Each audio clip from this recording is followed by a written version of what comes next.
उमेदवारी दिली म्हणजे काय झालं, काय गुन्हा काय झाला? ज्यांच्या ईडीच्या चौकशा आहेत ते भाजपात जाऊन ते उमेदवार होऊ शकतात. ज्यांच्यावर खटले दाखल झाले आहेत ही ती चौकशी आहे.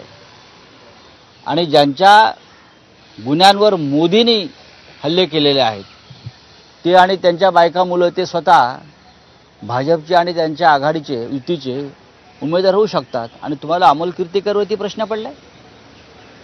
कोणाला प्रश्न पडला अमोल कीर्तीकरांवर?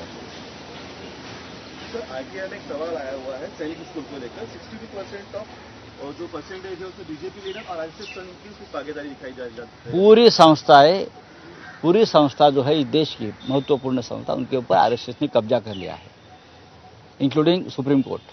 सर इंडिया ब्लॉक को लेकर रामनवमी को लेकर बड़े बयान आ रहे हैं। आपने देखा मोदी जी ने भी रामनवमी को लेकर ये आशंकाएं जताई है कि राइट हो सकते हैं, वही ममता दीदी ने भी नहीं राइट हो सकती है अगर प्रधानमंत्री बोलते। तेव्हा मवियामधले जे काही वाद होते ते सगळे वाद मिटलेले आहेत आणि मवियामध्ये आता यापुढे कोणीही टोकाची भूमिका घेणार नाही असा दावा, अशी ग्वाही संजय राऊत यांनी दिलेली आहे. सोबतच बुलेटिनमध्ये वेळ झाली एक छोट्याशा ब्रेकची. पाहत राहा एबीपी माझा.